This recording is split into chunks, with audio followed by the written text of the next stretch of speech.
अंग्रेजों और मराठाओं की जंग हुई थी, तीसरी जंग। मराठाओं की फौज में मुसलमान थे।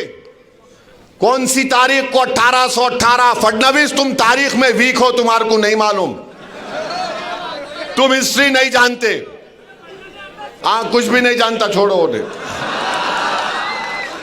तो 1818 में अंग्रेजों के खिलाफ मराठाओं ने जंग की थी और उस जंग में मुसलमान थे। मुसलमान मालेगांव के किले पे खड़े हो गए और अंग्रेजों को से मुकाबला किया। उसमें 30 से ज्यादा सिपाही शहीद हो गए और अंग्रेजों को, उन मुसलमानों को जो मराठाओं की फौज में थे, 36 तोपों को इस्तेमाल करना पड़ा। 8000 गोले गिराए, 35,500 गन पाउडर इस्तेमाल करना पड़ा। फडणवीस, ये वो मुसलमान जो मराठाओं की फौज में मालेगांव के किले में खड़े हो गए थे और अंग्रेजों को मुकाबला किया। फडणवीस, तुम्हारे पूर्वज नहीं थे, ओवैसी के पूर्वज थे जो अंग्रेजों से जिहाद कर रहे थे। और फिर 1921 में मालेगांव में इनकलाबियों ने खिलाफत नॉन कॉपरेशन मूवमेंट के बाद मालेगांव के किले पे चढ़ गए। अंग्रेजों का झंडा हमने निकाला, फडणवीस तुम्हारा हीरो नहीं निकाला। हमारे बुजुर्गों ने झंडा निकाला, मालेगांव शहर को कब्जा कर लिया और उसके बाद अंग्रेजों ने क्या किया? बोलो फडणवीस, मरने वालों में, शहीदों में तुम्हारा नाम था या ओवैसी के बाप दादा का नाम था? बोलो, नाम क्या था? सुनो फडणवीस, शहीदों का नाम जिन्होंने 1921 में अंग्रेजों का झंडा निकालकर हिंदुस्तान के झंडे को लहराया।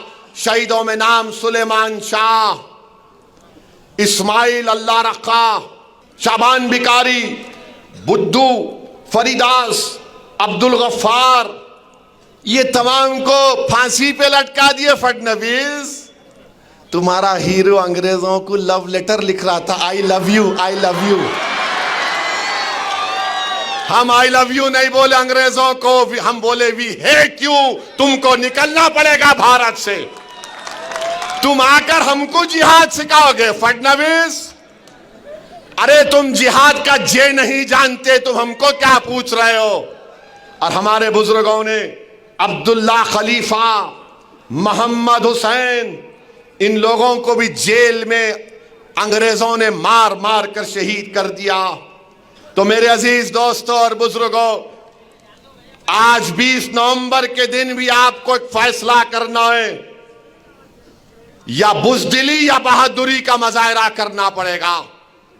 आप बुज़दिली का मुजाहरा करेंगे या बहादुरी का मुजाहरा करेंगे? बताओ, सोच कर हाथ उठाओ। क्योंकि मालेगांव में जो शहीद अंग्रेजों का झंडा उतारे थे, सुलेमान शाह, इस्माइल अल्लाह रखा, शाबान बिखारी, बुद्धू फरीद, अब्दुल गफ्फार की रूहें पुकार पुकार कर कह रही, अगर अल्लाह हमको सुनने की ताकत देगा, औरंगाबाद की सरजमीन पर बसने वालों, तुम क्या बहादुरी के मुजाहरे करोगे या बुज़दिली के मुजाहरे करोगे? बताओ, आप बहादुरी के मुजाहरे करेंगे या बुज़दिली के मुजाहरे करेंगे? आपको बताना पड़ेगा। आप उम्मीद पर फैसला करेंगे या खौफ पर फैसला करेंगे? बताओ, आप उम्मीद पर फैसला करेंगे, आप बहादुरी को अपनाएंगे? तो फिर आप बताइए, आज 20 नवंबर के दिन आप 1 घंटे की कुर्बानी देंगे या अपने मुस्तकबिल को आप तकालीफ में गुजारेंगे? 20 नवंबर के दिन आपको इंशाअल्लाह, मुझे यकीन है कि आप बहादुरी के मुजाहरे करेंगे, आप खौफ को करीब आने नहीं देंगे, आप उम्मीद के ऊपर मंजलिस को वोट देंगे, आप 1 घंटे की कुर्बानी देंगे, अपने वोट को इस्तेमाल करने जाएंगे।